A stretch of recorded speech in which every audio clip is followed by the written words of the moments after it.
ರಾಮಯ್ಯ. ಅದೇ ವಿಶೇಷವಾಗಿ ನಮ್ಮ ಪೊಲೀಸ್ ಇಲಾಖೆ ಎಷ್ಟೇ ಏನು ಮೇಲಿಂದ ಒತ್ತಡ ಇದ್ರೂ ಸಹ ಈ ಒಂದು ಕಾರ್ಯಕ್ಕೆ ಬೆನ್ನೆಲುಬಾಗಿ ನಿಂತು ಏನು ನಮ್ಮ ಶಿಸ್ತು ಅವರು ಪ್ರದರ್ಶನ ಮಾಡ್ಬೇಕನ್ನೋ ಮುಂದೆ ಇಟ್ಕೊಂಡು ಇವತ್ತು ಅವ್ರು ಬಂದಿದ್ದಾರೆ. ನಮ್ಗೆಲ್ರಿಗೂ ಸಹಕಾರ ಕೊಡ್ತಾ ಇದ್ರೆ ಪೊಲೀಸ್ ಇಲಾಖೆವರೆಗೂ ಸಹ ಮಂಜು ಸರ್ ಮತ್ತು ಅವ್ರ ಸಿಬ್ಬಂದಿ ಅವರಿಗೆ ಸ್ವಾಗತ, ಜಿಲ್ಲಾ ವರಿಷ್ಠಾಧಿಕಾರಿಗಳಿಗೂ ಸಹ ಸ್ವಾಗತ, ಪತ್ರಕರ್ತ ಮಿತ್ರರಿಗೂ ಸ್ವಾಗತ.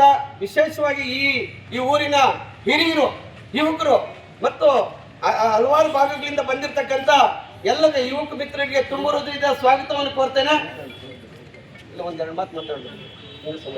ಸಮಾಜೋತ್ಸವವನ್ನು ಕುರಿತು ಜಿಲ್ಲಾಧ್ಯಕ್ಷರು ಮಾತಾಡ್ತಾರೆ, ಆಮೇಲೆ ಮಾತಾಡಿ. ಎಷ್ಟೊಂದು ಜನ ಹಿಂದೆ ಎಲ್ಲ ಮುದ್ದೆತ್ತಿನ ರೈತರು ಎಷ್ಟು ಜ್ವರ ಕೊಡ್ಬೇಕು, ತಾಯಿ ಭಾರತಂಬೆಗೆ ಜೈಕಾರ ಕೊಡ್ಬೇಕಂದ್ರೆ ಎದೆ ಎತ್ತಿ ಉಸಿರು ಹೇಳ್ಬೇಕು, ಜ್ವರವಾಗಿ ಹೇಳ್ಬೇಕು. ಬೇರೆ ಯಾರು ಮನೆಯಲ್ಲಿ ಇರ್ತಾರೆ ಯುವಕರು ನಿಮ್ಮ ಕೋಪ್ಗೆ ಅವರು ಆಚೆ ಬರ್ಬೇಕು. ನಾವು ಹಿಂದೂ ಸಮಾಜೋತ್ಸವ ಮಾಡ್ತಾ ಇರೋದು ಜೋರಾಗಿ ಹೇಳ್ಬೇಕು. ಭಾರತ್ ಮಾತಾ ಕಿ ಅಲ್ಲಿ ಬರ್ತಾ ಇಲ್ಲ ವಾಯ್ಸು, ಅಲ್ಲಿ ಬರ್ಬೇಕು. ಭಾರತ್ ಮಾತಾ ಕಿ ಒಂದೇ ಒಂದೇ. ಸ್ನೇಹಿತರೆ, ಈ ಒಂದು ಹಿಂದೂ ಸಮಾಜೋತ್ಸವ ಇಡೀ ದೇಶದಲ್ಲಿ ರಾಷ್ಟ್ರೀಯ ಸ್ವಯಂ ಸೇವಕ ಸಂಘದ 100ನೇ ವರ್ಷದ ಶತಾಬ್ದಿ ವರ್ಷಾಚರಣೆ ಸಲುವಾಗಿ ಇಡೀ ದೇಶದಲ್ಲಿ ಪ್ರತಿ ಗ್ರಾಮದಲ್ಲಿ, ಪ್ರತಿ ಪಂಚಾಯತಿಯಲ್ಲಿ, ಪ್ರತಿ ಹೋಬಳಿನಲ್ಲಿ, ಪ್ರತಿ ನಗರ ಪ್ರದೇಶದಲ್ಲಿ ಈ ಒಂದು ಹಿಂದೂ ಸಮಾಜೋತ್ಸವ ನಡೀತಾ ಇದೆ.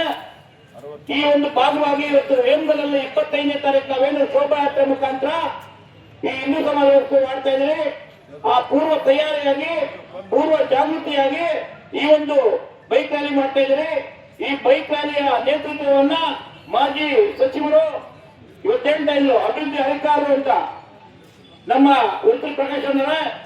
ಅದೇ ರೀತಿ ಈ ಒಂದು ಕಾರ್ಯಕ್ರಮದ ಮುಂಚೂಣಿಯಲ್ಲಿ ನೇತೃತ್ವ ವಹಿಸಿರುವಂತ LG ಫೌಂಡೇಶನ್ ಲಕ್ಷ್ಮಣ್ ಗೌಡ್ರೆ, ನಮ್ಮ ತಾಲೂಕಿನ ಅಧ್ಯಕ್ಷರು, ಅವ್ರನ್ನ ಅಧ್ಯಕ್ಷ ಅನ್ನೋದಕ್ಕಿಂತ ನನ್ಗೆ ತುಂಬಾ ಖುಷಿ ಆಯ್ತು. ನಮ್ಮ ಸಿ ಡಿ ರಾಮಚಂದ್ರು ರಾತ್ರಿ ಎಲ್ಲ ಮಾತಾಡ್ಕೊಂಡು ಎಲ್ಲರನ್ನು ಮಾತಾಡಿ ಇಂದು ನೇತೃತ್ವ ವಹಿಸಿದಂತ ಮತ್ತೊಬ್ರು ಸಿ ಡಿ ರಾಮಚಂದ್ರ ಅವರೇ, ನಮ್ಮ ಹಿರಿಯರು ಉಪಾಧ್ಯಕ್ಷರು ಆದಂತ CS ವೆಂಕಟೇಶನ್ ಅವರೇ, ಜಾನಿ ಅವರೇ, ಎಲ್ಲದಕ್ಕಿಂತ ನಮಗೆ ಹಿರಿಯರು ಮಾರ್ಗದರ್ಶಕರಾದಂತ ಬೆಗಿ ಪ್ರಕಾಶನ್ ಅವರೇ, ಎಲ್ಲ 11 ನಗರಸಭಾ ಸದಸ್ಯರೇ, ಪಟ್ಟಣ ಪಂಚಾಯತಿ ಪ್ರಮುಖರೇ, ಕಾಂಗ್ರೆಸ್ ಸದಸ್ಯರು ಯಾರು ಅವರು ಬರಬೇಕಾಯ್ತು. ಯಾವುದೇ ಒಂದು ಪಕ್ಷಕ್ಕೆ ಸೀಮಿತವಾಗಿರುವಂತಹ ಪಕ್ಷ ಇದು ಕಾರ್ಯಕ್ರಮ ಅಲ್ಲ, ಎಲ್ಲ ಹಿಂದೂಗಳು ಬರಬೇಕಾಗಿರೋದಂತ ನಾವು ಕರೆ ಕೊಟ್ಟಿರೋದು.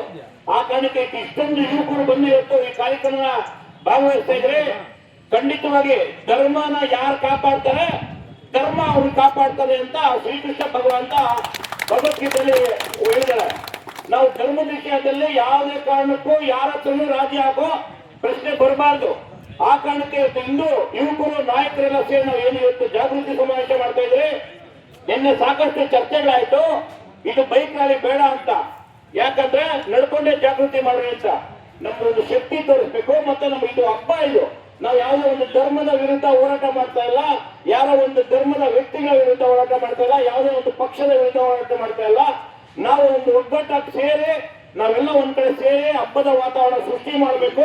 ನಮ್ಮ ಹಳ್ಳಿಗಳ ಭಾಗದಲ್ಲಿ ಹಿಂದೂ ಜಾಗೃತಿ ಆಗ್ಬೇಕನ್ನೋ ಉದ್ದೇಶದಿಂದ ನಾವು ಈ ಒಂದು ಕಾರ್ಯಕ್ರಮ ಮಾಡ್ತಾ ಇದ್ರೆ, ಆ ಕಾರ್ಯಕ್ರಮದ ಸಲುವಾಗಿ ನಾವು ಇವತ್ತೇನು ನಾವು ಎಲ್ಲರೂ ಮಾತಾಡ್ಕೊಂಡು ಬೈಕ್ ರ್ಯಾಲಿ ಮಾಡ್ತೀವಿ. ಕರೆಕ್ಟಾಗಿ ಏನು ಸೂಚನೆ ಕೊಡ್ತಾರೆ ತಾಲೂಕು ಅಧ್ಯಕ್ಷರು ಸಿ ಡಿ ರಾಮಚಂದ್ರ ಅವರು, ಅದನ್ನ ನಾವೆಲ್ಲ ಪಾಲನೆ ಮಾಡ್ಬೇಕು. ನಾವು ಜಾಸ್ತಿ ಜನ ಆದಾಗ ಹುಮ್ಮಸ್ ಜಾಸ್ತಿ ಆಗಿ ಅಣ್ಣ ನಾವು ಈ ಕಡೆ ಹೋಗೋಣ, ನಾವು ಆ ಕಡೆ ಹೋಗೋಣ. ಮತ್ತೆ ವಿತೌಟ್ ಹೆಲ್ಮೆಟ್, ಇವತ್ತು ಹೆಲ್ಮೆಟ್ ನಮ್ಮ LG ಫೌಂಡೇಶನ್ ಲಕ್ಷ್ಮಣ್ ಗೌಡರು ಕೊಡ್ತಾ ಇದ್ದಾರೆ ಉಚಿತವಾಗಿ. ಇದನ್ನ ಇವತ್ತೊಂದು ಬೈಕ್ ಗಳಲ್ಲಿ ಮಾತ್ರ ಸೀಮಿತ ಆಗಬಾರ್ದು. ಪ್ರತಿ ಸತಿ ಬೈಕ್ ಓಡಿಸುವಾಗ ಎಲ್ಲರೂ ಹೆಲ್ಮೆಟ್ ಉಪಯೋಗಿಸಬೇಕಂತ ಒಂದು ಏನು ಜಾಗೃತಿ ಕೂಡ ಮೂಡಿಸ್ತಾ ಇದ್ದಾರೆ. ಆ ಕಾರಣಕ್ಕೆ ನಾವೆಲ್ಲರೂ ಈ ಹೆಲ್ಮೆಟ್ ನ ಧರಿಸೋಬೇಕು. ಯಾರು ಹೆಲ್ಮೆಟ್ ಹಾಕೊಂಡ್ರೆ ಅವ್ರು ಬರೋದ್ ಬೇಡ. ಮೊದಲೇ ಸ್ಟ್ರಿಕ್ಟ್ ಇದು, ಯಾರು ಹೆಲ್ಮೆಟ್ ಹಾಕೊಂಡ್ರೆ ಮಾತ್ರ ಬೈಕ್ ರಲ್ಲಿ ಬರ್ಬೇಕು. ಅಯ್ಯೋ ನನಗೆ ಟ್ರಾಕ್ ಹೋಗ್ತದೆ, ಬಿಸ್ಲು ಅದೆಲ್ಲ ಏನಿಲ್ಲ, ಹೆಲ್ಮೆಟ್ ಹಾಕಿದ್ರೆ ಮಾತ್ರ ಬರಬೇಕು. ಇದು ಸಂಘದ ಸೂಚನೆ ಕೂಡ ಆಗಿದೆ. ಆ ಕಾರಣಕ್ಕೆ ತಾವೆಲ್ಲರೂ ಈ ಬೈಕ್ ರ್ಯಾಲಿನ ಯಶಸ್ವಿ ಮಾಡ್ತೀರಿ. ಇದಾದ್ಮೇಲೆ ಏನು 25ನೇ ತಾರೀಕು ಶೋಭಾಯಾತ್ರೆ ನಡೀತದೆ. ಶೋಭಾಯಾತ್ರೆ ಆದ್ಮೇಲೆ ಕೋಲಾರದಲ್ಲಿ 29,000 ಬೈಕ್ ರ್ಯಾಲಿ ಮಾಡ್ತಾ ಇದ್ರಿ. 31ಕ್ಕೆ ಸೇಮ್ ಸಮಾವೇಶನ ಕೋಲಾರ ಸಿಟಿಯಲ್ಲಿ ಮಾಡ್ತಾ ಇದ್ರಿ. ತಾವೆಲ್ಲರೂ ಏನು ಈ ಭಾಗದ ಮುಖಂಡರೆಲ್ಲ ನಾಯಕರೆಲ್ಲ ಬಂದು ಈ ಕಾರ್ಯಕ್ರಮ ಯಶಸ್ವಿ ಮಾಡಬೇಕಂತ ಹೇಳ್ತಾ ನನಗೆ ತಮ್ಮನ್ನೆಲ್ಲ ನೋಡಲು ಮಾತಾಡಲು ಅವಕಾಶ ಕೊಟ್ಟಂತ ಎಲ್ಲರಿಗೂ ವೇದಿಕೆ ಎಲ್ಲರಿಗೂ ಒಂದು ನನ್ನ ಎರಡು ಮಾತು ವಿರಾಮ ಇದ್ದೀನಿ. ಜೈ ಜೈ ಭಾರತ್ ಮಾತಾ ಕಿ. ಎಲ್ಲ ಹಿಂದೂ ಬಾಂಧವರಲ್ಲಿ ಒಂದು ಸುತ್ತ ಏನು ಈಗಾಗಲೇ ನಮ್ಮ ಹೋಮ್ ಶಕ್ತಿ ಚಲಪತಣ್ಣರು ಎಲ್ಲ ಕೂಡ ಕಾರ್ಯಕ್ರಮದ ವಿವರಣೆಯನ್ನು ಕೊಟ್ಟಿದ್ದಾರೆ. ಹಾಗಾಗಿ ನಾವು ಕಾರ್ಯಕ್ರಮದ ವಿವರಣೆ ಕೊಡ್ತಾ ಕಾರ್ಯಕ್ರಮನ ಚಾಲನೆ ಕೊಡಕ್ಕಾಗಲ್ಲ. ಆದ್ರಿಂದ ನಮ್ಮಲ್ಲಿ ಒಂದು ಮನವಿ ಮಾಡೋದೇನೆಂದ್ರೆ, ನಾನು ಆರಕ್ಷಣವರನ್ನ ಕೇಳಿದಾಗ ನೋಡ್ರಿ ನೀವು ಬೈಕ್ ರ್ಯಾಲಿ ಮಾಡ್ತೀರಾ, ಆದ್ರೆ ಹೆಲ್ಮೆಟ್ ಇರಲ್ಲ, ಇದು ನಾವು ಈಗಾಗಲೇ ಹೆಲ್ಮೆಟ್ ಇಲ್ಲದೆ ನಾವು ಫೈನ್ಗಳು ಹಾಕ್ತಾ ಇರ್ತೀವಿ, ನೀವು ಹೆಲ್ಮೆಟ್ ಇಲ್ಲದೆ ಕಾರ್ಯಕ್ರಮ ಮಾಡೋದು ಹೆಂಗೆ ಅಂತ ನಾನು ಗಮನಕ್ಕೆ ತಂದಾಗ ನಾವು ಹೇಳಿದ್ವಿ, ಇಲ್ಲ ಸರ್, ನಮ್ ಬರ್ತಕ್ಕಂಥ ಎಲ್ಲ ಹಿಂದೂ ಬಂದವರಿಗೆ ಯಾರು ಬೈಕ್ ತರ್ತಾರೆ ಅವ್ರಿಗೆ ನಾವು ಹೆಲ್ಮೆಟ್ ವ್ಯವಸ್ಥೆ ಮಾಡ್ತೀವಿ ಅಂತ ಹೇಳಿದಾಗ, ಆಯ್ತು ಹಂಗಾದ್ರೆ ಎಲ್ಲಿ ನಿಮ್ ಲಿಮಿಟ್ ಇರುತ್ತೋ ಅಲ್ಲಿ ಮಾತ್ರ ಮಾಡ್ಕೋಬೇಕಂತ ಹೇಳೋದು. ಆದ್ರೆ ಈಗ ಬಂದಿರ್ತಕ್ಕಂಥ ಎಲ್ಲ ಹಿಂದೂ ಬಂದವರು ಶಿಸ್ತನ್ನ ಫಾಲೋ ಮಾಡ್ಬೇಕಾಗುತ್ತೆ. ದಯಮಾಡಿ ಕೈ ಮುಗಿದು ಕೇಳ್ತಿರ್ತೀನಿ, ಅನ್ಯತೆ ಯಾರು ಭಾವಿಸಬಾರ್ದು. 5 ಗಾಡಿಗಳನ್ನ ಲೈನಾಗಿ ಹಾಕೋಬೇಡಿ, ಎಲ್ರಿಗೂ ಹೆಲ್ಮೆಟ್ ಸಿಗುತ್ತೆ. ಒಂದು ವೇಳೆ ಯಾರು ಹೆಲ್ಮೆಟ್ ಸಿಗಲ್ಲ ಅವ್ರಿಗೆ ಟೋಕನ್ ವಿತರಣೆ ಮಾಡಿರ್ತಾರೆ, ಆಮೇಲೆ ಬಂದು ಹೆಲ್ಮೆಟ್ ತಗೊಳ್ಳೋ ತೊಂದರೆ ಇಲ್ಲ. ನಾವು ಹೆಲ್ಮೆಟ್ ಬಂದ್ರೆ ಬಂದಿದ್ದವರೆಲ್ಲ ನಾವು ಹಿಂದೂ ಕಾರ್ಯಕರ್ತರು, ನಾವು ಸಮಾಜ ಸೇವಕರು, ಈ ದೇಶದ ಕೆಟ್ಟಂತ ಯುವಕರಾಗಿದ್ದೇವೆ. ಹಾಗಾಗಿ ಇದು ಬಂದಿರ್ತಕ್ಕಂಥವರೆಲ್ಲರೂ ಕೂಡ ನಾಳೆ 25ನೇ ತಾರೀಕು ನಡೆಯತಕ್ಕಂಥ ಹಿಂದೂ ಸಮಾವೇಶವನ್ನ ಅರಿವು ಮೂಡಿಸಂತ ಕಾರ್ಯಕ್ರಮಕ್ಕೆ ನಾವೆಲ್ಲ ಸೇರಿದ್ದೇವೆ. ಹಾಗಾಗಿ ಪ್ರತಿಯೊಬ್ಬರು 5 ಜನ ಲೈನ್ ಹಾಕ್ತಾರೆ. ಅಲ್ಲಿ ನಮ್ಮ ಮಂಜಣ್ಣವರು ನಮ್ಮ ಸರ್ಕಲ್ ಇನ್ಸ್ಪೆಕ್ಟರ್ ಮುಂದೆ ಹೋಗ್ತಾರೆ, ಅಲ್ಲಿ ಯಾರು ಕೂಡ ಓವರ್ಟೇಕ್ ಮಾಡಿ ಹೋಗಿ ಆ ಕಡೆ ಕಡೆಲ್ಲ ನುಗ್ಗಿ ಅಭಾಸ್ ಮಾಡಬಾರ್ದು ಅಂತ ಕೈ ಮುಂದೆ ಕೇಳಿ ನಮ್ಮ ಎಲ್ಡಿ ಫೌಂಡೇಶನ್ ಹೇಗೆ ಇವತ್ತು ಹೆಲ್ಮೆಟ್ ಕೊಡ್ತಾ ಇದ್ದೀವಿ.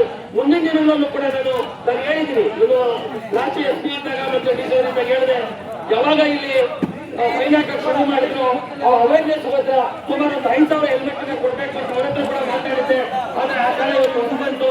ಹಾಗಾಗಿ ಯಾರು ಕೂಡ ಅನ್ಯತಾ ಭಾವಿಸಿದ್ರೆ ಪ್ರತಿಯೊಬ್ಬರಿಗೂ ಸಿಗುತ್ತೆ. ಹಾಗಾಗಿ ನೀವು ಹೆಲ್ಮೆಟ್ ಕೊಟ್ಟರೆ ಒತ್ತಾಗಿ ಗೊಂದಲ ಮಾಡ್ಕೊಬೇಡಿ, ದಯಮಾಡಿ ಹೇಳ್ತೀನಿ. ಎಲ್ಲರಿಗೂ ಹೆಲ್ಮೆಟ್ ಸಿಗುತ್ತೆ, ಯಾರು ಕೂಡ ಗೊಂದಲ ಮಾಡ್ಕೊಳಕ್ ಬೇಕಾಗಿಲ್ಲ. ನಿಮ್ಮ ಗಾಡಿ ಮೇಲೆ ಕೂತ್ಕೊಂಡೆ ಮುಂದೆ ಬಂದ್ರೆ ಸಾಕು, ನಿಮಗೆ ಹೆಲ್ಮೆಟ್ ಕೊಡ್ತೀವಿ. ಒಂದು 2 ಗಂಟೆ ಕಾಲ ದೇಶಕ್ಕಾಗಿ ಹಿಂದೂ ಸಮಾಜಕ್ಕಾಗಿ ಒಂದು ಸ್ವಲ್ಪ ಹೊತ್ತು ಬಂದು ಹೋಗಬೇಡಿ. ನಮ್ಮ 8 ಗ್ರಾಮ ಪಂಚಾಯತಿಗಳು ನೋಡ್ಬೇಕು ನೀವು. ನಾಳೆ ಭಾನುವಾರ ದಿವಸ ಇವತ್ತೇನು ನೀವು ಇಲ್ಲಿ ಬಂದಿದ್ದೀರಾ, ಶಿಸ್ತಿನ ಸಿಪಾಯಿಗಳಾಗಿ ಪ್ರತಿ ಊರಿಂದ ಕೂಡ 50 ಜನ ನೀವೆಲ್ಲ ಕೂಡ ಭಾನುವಾರ ಇಲ್ಲಿ ಕರ್ಕೊಂಡ್ ಬರ್ಬೇಕು. ನಿಮ್ಮಲ್ಲಿ ಕೈ ಮುಗಿದು ಪ್ರಾರ್ಥನೆ ಮಾಡ್ತಾರೆ. ಮತ್ತೊಂದು ವಿಚಾರ, ಇದಕ್ಕಿಂತ ಮುಖ್ಯವಾಗಿ ಕೋಲಾರ ನಗರದಲ್ಲಿ 31ನೇ ತಾರೀಕು ಶನಿವಾರ 25,000 ಹಿಂದೂ ಬಾಂಧವರು ಸಮಾವೇಶ ಆಗ್ತಾರೆ.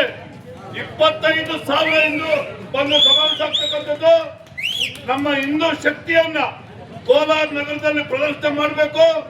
ಅತಿ ಹೆಚ್ಚು ಸಂಖ್ಯೆಯಲ್ಲಿ ವೇಮಗಲ್ಲು, ಸುತ್ತೂರು, ನರಸಾಪುರ ಹೋಬಳಿಯಿಂದ ಪ್ರತಿ ಗ್ರಾಮದಿಂದ 50 ಜನ ಹಿಂದೂ ಬಾಂಧವರು ಬರಬೇಕು ಅಂತ ಹೇಳಿ ನಾನು ವೈಯಕ್ತಿಕವಾಗಿ ನನ್ನ ಎಲ್ಲ ಅಭಿಮಾನಿಗಳಿಗೆ ಕೈ ಮುಗಿದು ಪ್ರಾರ್ಥನೆ ಮಾಡ್ತೇನೆ. ಇದು ಯಾರಿಗೋಸ್ಕರ ಅಲ್ಲ, ಯಾರ ವಿರುದ್ಧನೂ ಅಲ್ಲ. ಈ ಹಿಂದುತ್ವ ಉಳಿಬೇಕು, ಭಾರತ ದೇಶದಲ್ಲಿ ನಾವೆಲ್ಲ ಸಂಘಟನೆ ಆಗಬೇಕು ಅನ್ನೋ ದೃಷ್ಟಿಯಲ್ಲಿ ಮಾತಾಡ್ತಕ್ಕಂಥದ್ದು. ಯಾರ ತರದವರು ಅನ್ನದ ಮಾತಾಡಕ್ ಹೋಗ್ಬಾರ್ದು.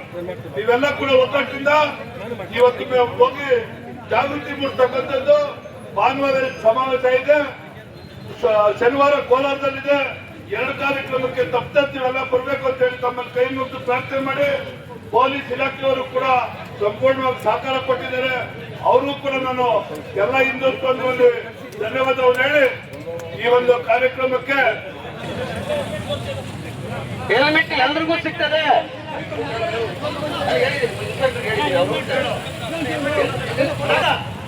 ದಯವಿಟ್ಟು ಯಾರು ಮಾಡಬೇಡ್ರಿ. ಮುಗಿಯೋ ತನಕ ಇಲ್ಲೇ ಇತ್ತು. 25ನೇ ತಾರೀಕು ನಮ್ಮ ಕಾರ್ಯಕ್ರಮ ಏನೈತೆ, ನಿಮ್ ಊರಿನಿಂದ 50ರಿಂದ 100 ಜನ ಬರಂಗೆ ವ್ಯವಸ್ಥೆ ಮಾಡ್ರಿ. ನಾವ್ ಯಾರು ₹1 ಕಾಸು ಕೊಡೋಣ. ನಮ್ಮ ಆರಕ್ಷಕ ಇಲಾಖೆಯವರು ಅವ್ರು ಏನ್ ಮಾರ್ಗದರ್ಶನ ಕೊಡ್ತಾರೋ ಅದ್ರ ಪ್ರಕಾರ ಹೋಗಿ 5 ಜನ 5 ಜನ ಆಗ್ತೀರ. ಇವತ್ತು ನಮ್ಮ ಕಾರ್ಯಕರ್ತರಿಗೆ ನಿಂತ್ಕೊಂಡು ಒಬ್ಬೊಬ್ಬನಿಗೆ 5 ಜನ ಕಳಿಸ್ರೆ ವಿನಂತಿ.